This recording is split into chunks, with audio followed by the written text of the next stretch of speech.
There is no mystery about what goes into Jack Daniel's whiskey. The popular drink has been around for 151 years, and its recipe is on the company's website. But a story about how Jack Daniel began his distillery is only now gaining traction.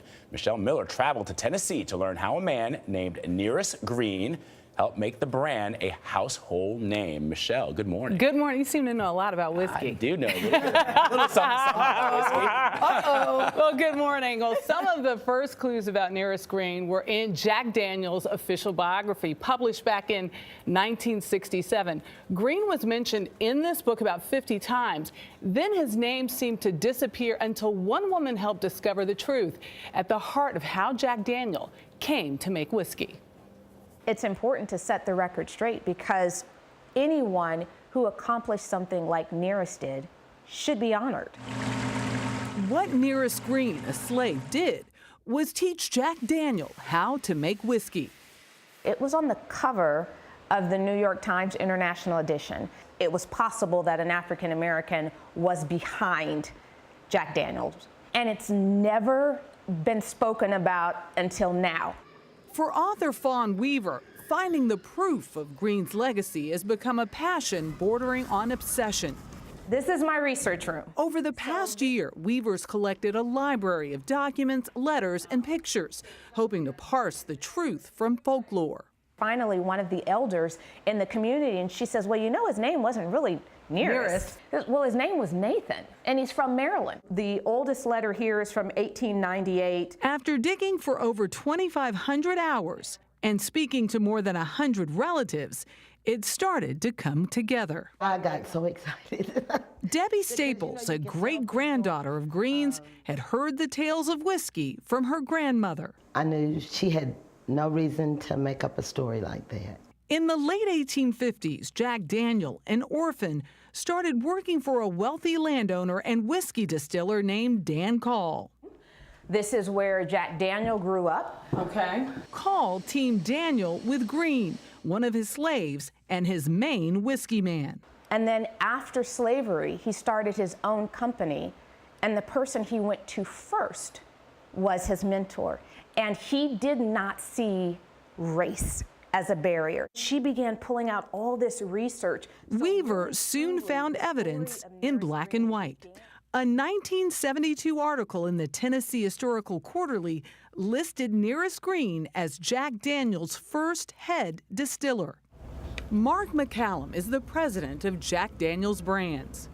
When we've known and understood the weight of this story, all I can offer is anything we can do to continue to honor the name of Nearest, we will do.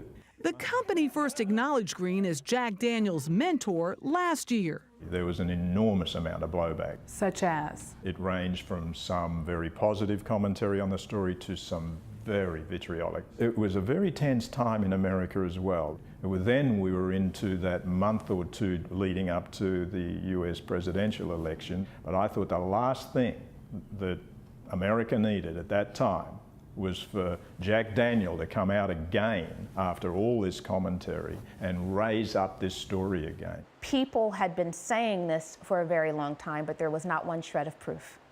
And so if you have a story that you know will be controversial, because most people don't listen to the whole story. What do they hear? Immediately, Jack Daniel had slaves. By all accounts, he did not. It is believed that Daniel opened his distillery in 1866, a year after the 13th Amendment abolished slavery. And working with Daniel helped to make Green and his children wealthier than many of their white neighbors. These are our master distillers. Today, Green is mentioned in tours of the distillery. That's Jack Daniel himself, and this is his crew back in the early 1900s. There's no known photograph of Nearest Green. But this is his son George, sitting right next to Jack Daniel, at a time when black employees were often relegated to the back. 3 living Green descendants still work at the distillery, including Staples. It means a lot to me to know that now the world will know. Our country is divided.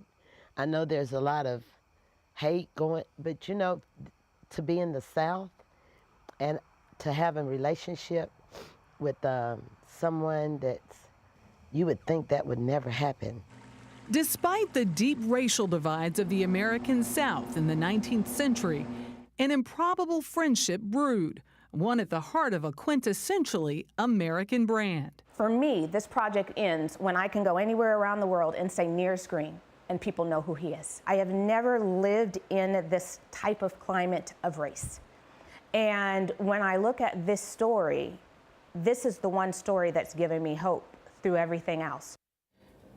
Weaver hopes to honor Green's legacy by building a memorial park, republishing Jack Daniel's biography, and then creating this new whiskey. It's called Uncle Nearest, and the proceeds will go toward a scholarship fund for the Green's living descendants and to support the Nearest Green Foundation's various efforts.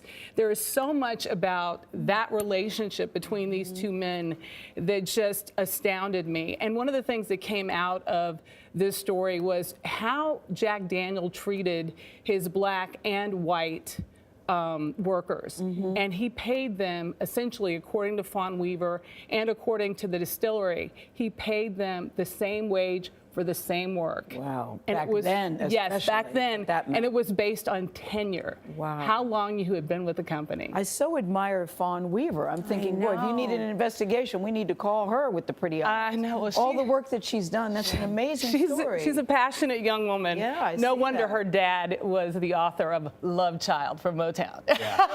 Can you believe that? Connection. Such an incredible story. Can you buy this? Is this available? Yes, it is. It is right. available. So go Yeah. out and take a She's sip. terrific. What we learned from available spending right time there, with Len. history. Right Yeah, there. she's terrific. Thank you, Yeah, it Michelle, was for that great. story. Really, Really good. really beautifully done. Thank you.